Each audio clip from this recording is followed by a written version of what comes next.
Hey guys, it's Telle, And Matt. and we are in the Word Alive, and you're watching Grasser Productions.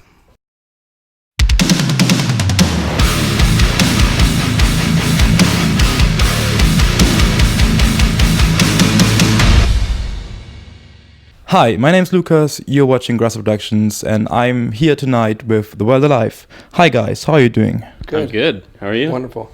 I'm fine You too. just told me that. You're currently on your anniversary tour with Of Virtue and Make Them Suffer. That's a pretty diverse lineup musically. Was it your idea or was it your booking firm? Our booking agent kind of put together the lineup based off, who was available and just, that we were going to be playing a broad range of songs. Marco with Avocado is our booking agent, and he also books Make Them Suffer and maybe even Of Virtue. So he just kind of put us all together. We were all off in the same time, and so it just kind of worked out. But yeah, it's been those bands are definitely heavier than us, but it's been cool because everyone is super nice. I heard so before from Make Them Suffer. So, do you like the musical contrast between you guys and Make Them Suffer, for example, because they're doing deathcore? Yeah, I mean, it's normally we wouldn't play with a band that heavy. But since we're playing clear back to our first record, which was a little bit heavier than what we are right now, it's not too crazy. If it was a normal tour, it probably wouldn't make sense for us to.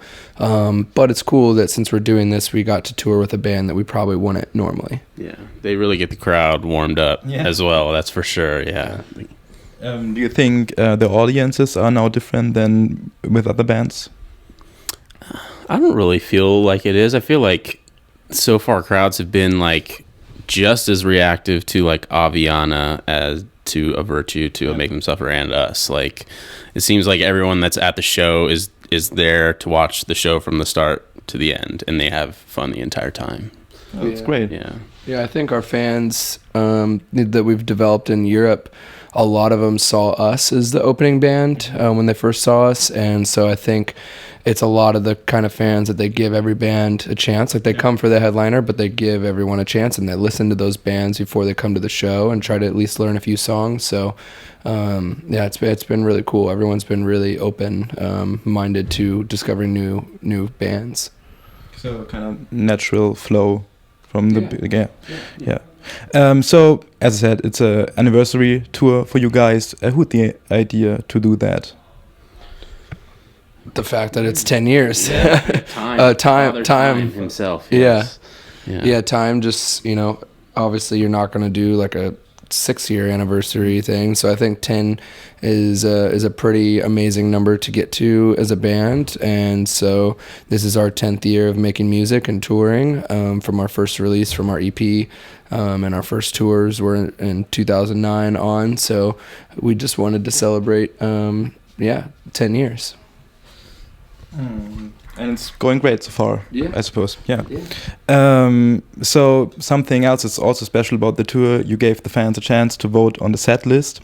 What I was interested in is how did you choose the 22 songs that fans could choose from? Those were pretty much like outside of the songs we already knew we were going to play.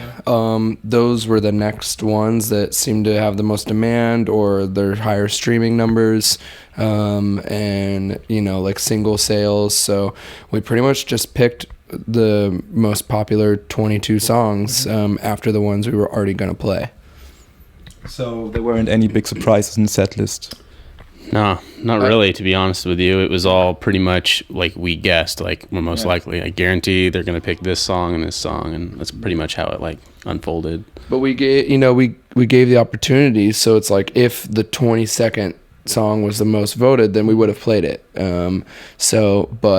Unfortunately, the majority, they like what they like, and they make the choice. So, it's like when, if there are fans that are upset at the set list at all, it's like you're 1 out of 10 people, that so we can't cater to the minority, unfortunately. But we did try to play some surprise songs, that we thought, or put some surprise songs in voting that we've never played, like The Runaway is one, and then it's ended up being one of the loudest songs every night. So it makes it sad that we didn't play it sooner. To be honest with you, the reaction to that song has been really great every night. So yeah, so the good thing about this tour, I would say, is that it has really shown what songs like our fans want to hear the most and enjoy the most live, because you can see it. You can see, like, it's not just a person on Twitter saying play this song.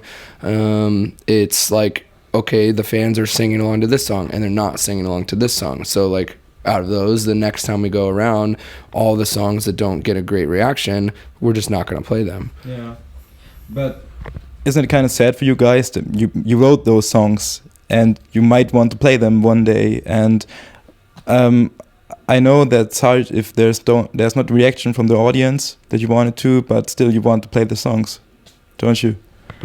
I mean, for me, it's different because I wasn't there at the beginning. Yeah. So, like, a lot of the older stuff, I have no connection to, other than, like, maybe I listened to them on MySpace back in the day, but if anything, it just makes my legs happy that I won't have to play a lot of these songs anymore, Yeah, I think, as a band, like, you really do, you try to make music for yourself first and what you love and you're passionate about, and we all go through these experiences, so like we do evolve and change in a lot of ways, but at the same time, like, we also are very open to what our fans want. So like, when we put out a record that's diverse, that's giving our fans an option to choose what songs become the most popular songs. We don't make that choice. It's the fans. The fans always choose the songs that become the biggest. So then we feed off of like what we love and then mix in like what's doing well. So it's like, if we have these 5 songs that everyone loves and is singing along every night, and these 5 songs that aren't, like, that's not enjoyable to us, because ultimately, like, when we're touring, it's so that we can celebrate the songs that fans love the most. It doesn't change my feelings of the other songs. It's like, it's our job to put on the best show possible, and so we want to play the songs that people want to hear the most. Yeah. So 2019 is not only your 10-year anniversary as a band, but also the first birthday of your last record, Violent Noise. Yeah. How do you feel about the record today? I still think it's a banger, and I still enjoy all the songs off of it, and hopefully we can start playing a few of our favorites off that one soon, to replace some of the ones that we might be cutting out from this tour. Yeah, I think some of my favorite songs, we haven't even played yet off the record. So I think that what we've discovered and what fans have discovered is, we're playing, what all do we play off of it? Human, Why Am I Like This? We've played I Fucked Up. And that's it. Is that it? That's yeah. it. We've only played 3 songs. So Red Clouds. So, 4. So like, we've only played 4 songs, but the way we wrote the record too is like, a lot of those songs are like really meant to be like played live, and I think the live energy and the impact they'll have live will really like ignite people going back to that record and listening to it over and over again. So I'm excited to hear some of them in a live setting for sure. So you're also happy with the reception from the fans the album got, because you did some stylistic experiments on it. Yeah, I mean, I think mostly like all the critical, acclaim that we've had with most of our records was still there. A lot of people applauded us for taking risks, and I think that we're starting to shape our band into something that is very unique and special, and that's our goal, is to like find our sound, like if you listen to The Word Alive, there's no other band that you could listen to that gives you quite what we do. Yeah, I would agree on that. So which are the songs that you still want to play live from the record? I really want to play My Enemy. I just think that song is fun to play on drums. And then War Evermore, I think, will sound awesome live, So those 2 for me, for sure. Yeah, I would love to play those two live, and then just to say two other songs. I think I Don't Mind would be a really fun live song. It's really high energy right away, and then Real Life as well. I think it's just a good song. I mean, honestly, I'd play any of the songs. Like if we any of them, I'm like I like them all. So. I think it would be really cool to at some point play them all and just see like which ones do the best. Yeah, there's a lot of space. Like this is coming from a drum standpoint, but there's like in this album for like one of the first times I feel like in any Word Alive album, there's like a lot of space in the drums as well. So what do you mean? Like there's less notes played. Okay. So you can fill. Like in a live setting, you can make everything sound bigger and you can put more reverb on everything and just have it fill up and be that big rock sound, you know. So I would love to get some of that out there. All right, sounds great. So, of course, lineup changes have been a big topic with the Word Alive. Why do you cope so well with them, with people coming and leaving? Well, I think it's just like we all...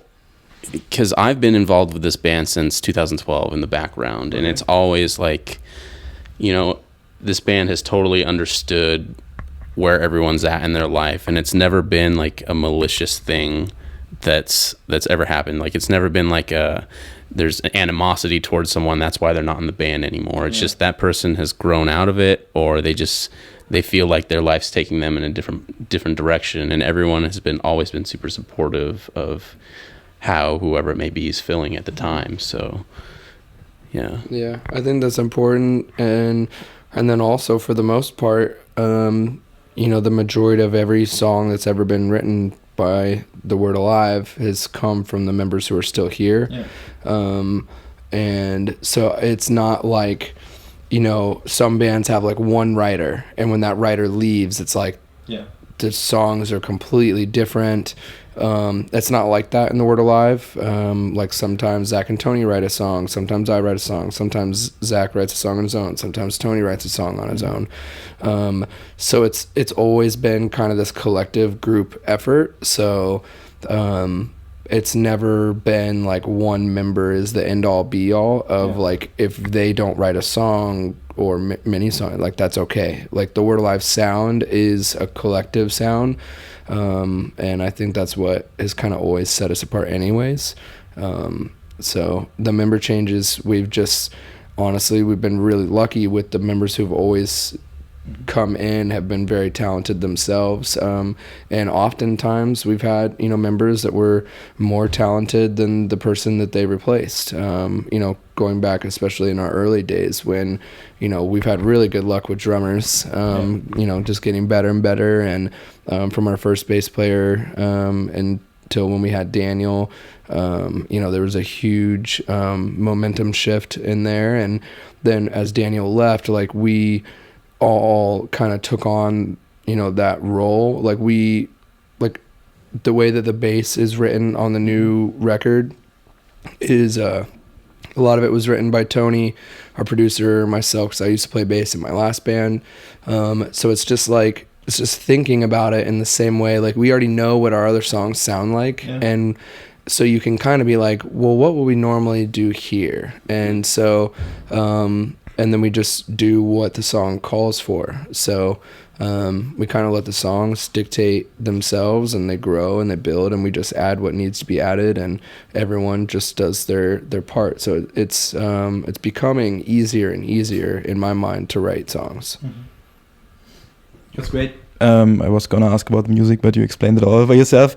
In other bands, there's often a problem when a member leaves. There's drama in the fans and stuff like that. But I don't think that's have been a big issue for the Word Alive. No.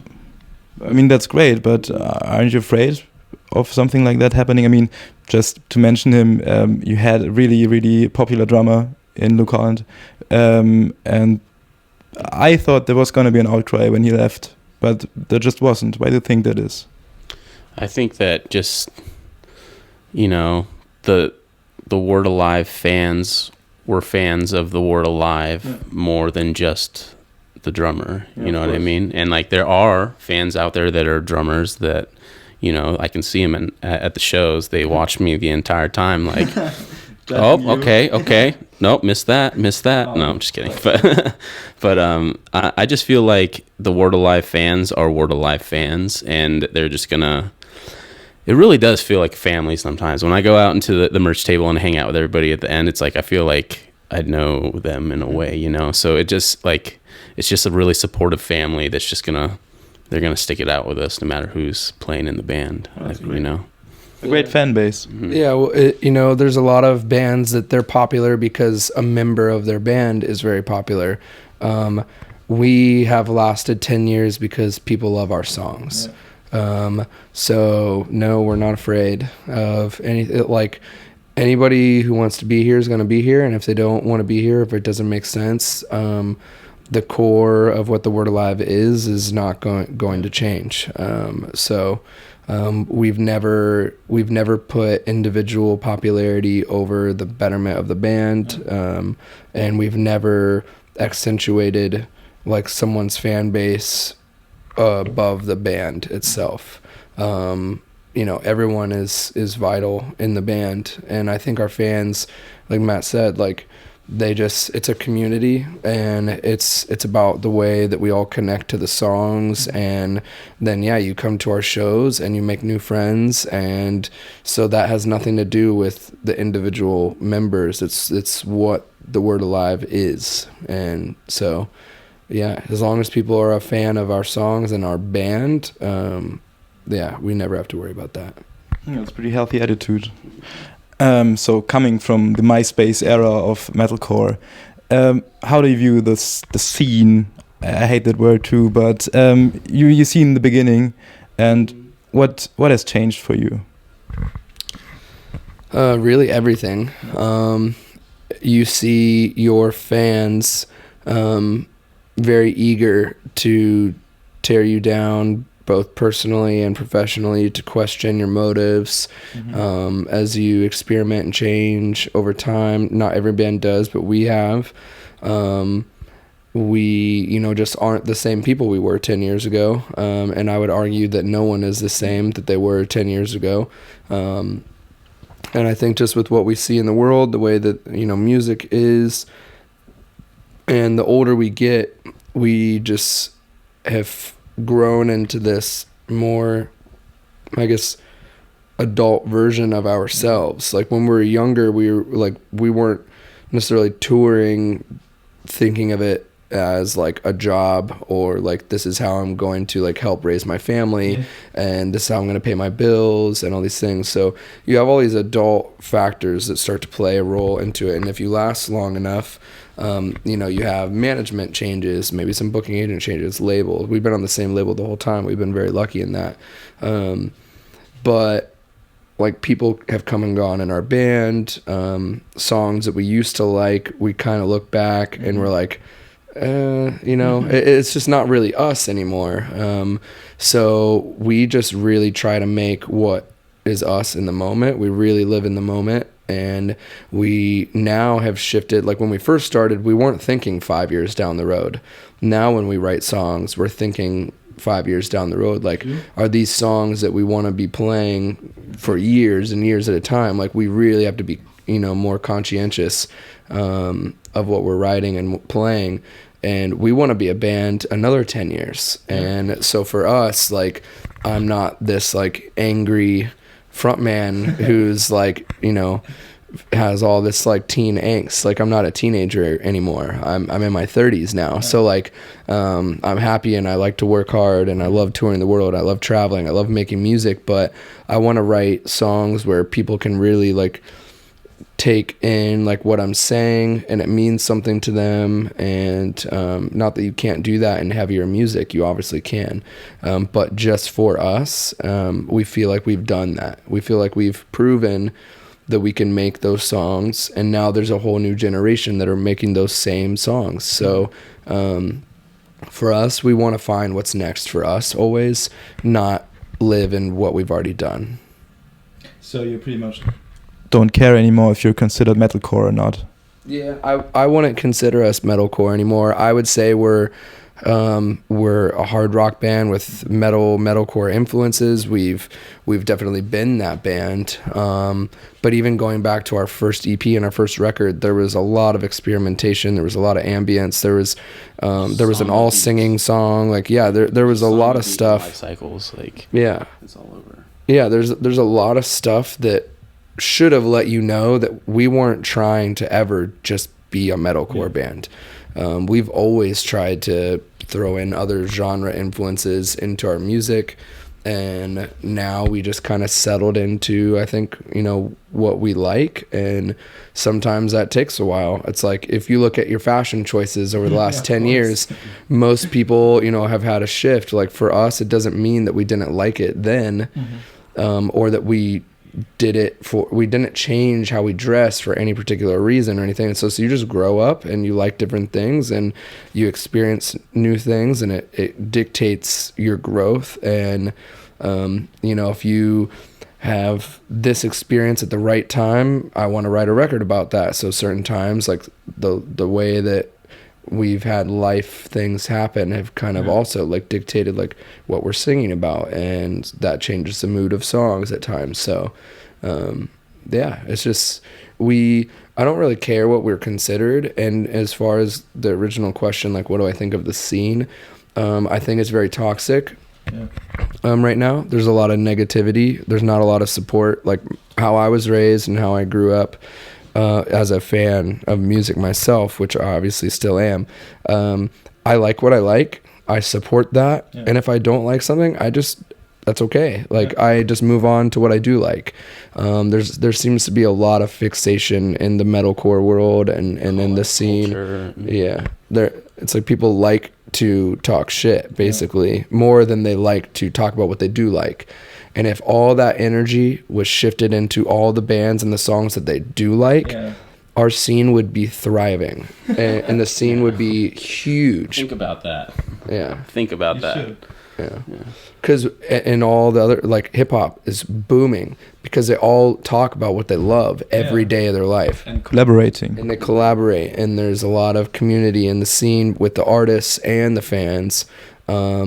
And in this underground world, I think people are so quick to judge and quick to tear someone down for not being what they think they should be. When ultimately, like, what kind of person thinks that someone should be what they think?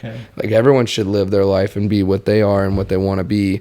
And you should either accept that, be happy for them, or just move on. So, not only talking about metalcore, but how do you feel about the music industry in general? Because, as you already mentioned, now you're in your 30s and you want to support your families, you want to earn money. That's how musicians have to work for the money today. Has changed a lot over the past 10 years. How do you feel about that? I feel like everyone is going through a learning curve right now with touring musicians, especially in our scene. You can't just be a good guitar player or a good drummer or a good singer. You have to be good at your instrument. You have to be good at social media. You have to have some or a few other side hustles that maybe have to do with music to help support you, because like the odds of just playing in a band and touring, you're not going to make it. It's just not going to work. So it's figuring out how to support yourself in other ways that you like, and having your band and stuff as a platform to help support you as an individual. Of course. Mm-hmm. Yeah, I mean, it's just, at the end of the day, it is a business. We have to pay bills and expenses. We don't just tour for free. It's like, everything costs a lot of money. Of course. Just to come tour Europe, it's over $20,000. So it's like, for us, like, we have to make $20,000 before we even break even, let alone then can come home and pay bills. And I don't care who you are. No one loves their job so much that they will live on the streets and starve for it. So everyone needs to make, a living, and there's nothing wrong with being a musician and living comfortably. Like, I feel like doing what you love is such a hard thing to chase anyways. Yeah. I feel like artists should be rewarded, and I feel like people should look at them like they deserve to be able to have families too, and have a house and have a car, and, you know, to not worry month to month what they're going to eat or where they're going to live. Like, I think like if anything, we have this weird view of artists where it's like we want them to give us what we want from them, and then we want them to have nothing. And I think it's so weird, and it's really twisted that people who are getting so much from music want so little for the artist creating that. And it's really sad to see, but you just have to accept that a lot of people are like that, and that's why you have to do like what Matt said. Like, you have to have multiple things that you focus on, and you can't put all your eggs in one basket. Like, your band is not going to always tour all the time, and it's not every tour is going to be successful, and, you know, one thing happens on tour and then maybe you just lost $20,000. So there's so many factors that go into it, but I mean, I love the music industry as a whole. I do think like there's a lot of support that is there. I think we just need to, like, you know, artists need to speak up about the way that they're treated and stand up for themselves more. And I think if everyone started standing up for themselves and expressing, you know, how they really feel about the way that things have changed and the negativity that surrounds so many of us, I think fans would start to be educated and understand. Because I truly do think that if you sit down and you have a conversation, like I could see a change in someone. They'd be like, I didn't know it was like that. Yeah. And I just think a lot of people just don't know, and they don't understand the impact their words have and their actions have on the success of a band or anything. So like, a lot of people think that our label just pays for us to tour. Yeah, of course. And it's like, it's not like that. But a lot of people think that. They think if you're a signed band, you're rich. They think if you're touring, you're rich. And there's just a lot of false like things that are out there that people get stuck on. I think it still like carries over from like the 80s when like the glamorous life of the rock star, you know. Since you mentioned it, I had to think of Metallica and Napster and all that. It's the question, who's the right spokesperson for that?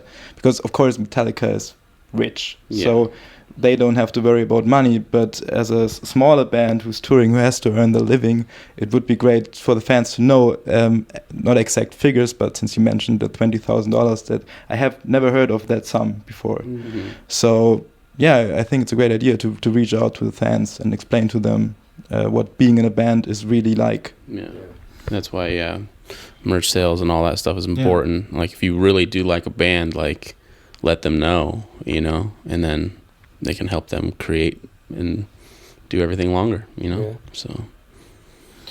So that was a pretty big topic and a bit negative. Let's come back to something positive. What are things you still want to achieve with The World Alive?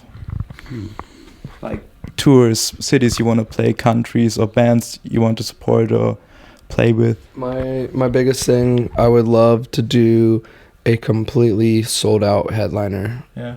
Where every single night is sold out. We've had close a couple times, but we've never done it. That's like a huge bucket list thing for me, to have a completely sold out headliner. I'd like to go to Australia on tour. Oh, yeah. I've been there. Like my family, my dad's side is from there, but since I've started being a touring musician, I haven't got to tour over there yet. So I think it would be a cool, like, full circle thing for me to finally get to go back, but because of my job, you know what I mean, to go see family over there and everything. That's even more expensive, like, to your business. Oh, yeah, I'm sure it is. Yeah, it is. So what are your plans for the rest of 2019? Writing new music. We're just gonna write. We just announced a U.S. Canada tour with Miss May I. We're co-headlining. We're both playing our first like big albums. Ours is our first record. Theirs is their second. And then writing more after that. And we're just gonna see. We have some plans for early next year. but the majority of the rest of this year is just going to be like working on, you know, what's the next record for the Word Alive sound like. So you already collaborated and featured some other artists on your last records. Do you have any ideas now who you want to collaborate with in the future? I mean, there's always people. There's always people that are like, that would be cool. That'd be cool. And we have friends that, you know, you have a great voice or you're really good at guitar or something. Like, I think I would like to experiment with having not just guest vocals. I think that's, you know, very common always, but I think like there's a lot of talented musicians that could maybe bring something new to a song that could be really cool. So I think just collaboration in general is really cool. So I'd like it to be more than just here's this 10-second part or whatever, but like here's a song. Like that's why I like Humans so much. It's because it's like Sincerely Collins is like throughout the majority of the song, and it was a more collaborative thing because he added something to the song that just wasn't there at all. So I'd love to see something in that realm, like that adds something that like we would not have necessarily done ourselves. Yeah, I think that'd be cool to have not just vocalists, you know, like maybe some sick drummer wants to come and do a verse or like, you know, something like that. I think would be really cool to do, you know. But you would have to play that live too. Yep. Well, I played most of Luke's parts so far, so and hopefully no one crazier than him. Yeah. But yeah. So when can we expect some new music from you? I'm hoping at least one song this year, but it might be next year. It just depends. Like we're not in a big rush for it. We want it to just be like the perfect record and the right songs. So like I said, we already have been writing. We're writing more in June, and then we'll write more in August, September, and we'll just see what happens. Yeah, I'm looking forward to it. So thanks for your time, guys. Have fun on stage tonight. Yeah, and thank you so much. Goodbye. Thank Peace. you.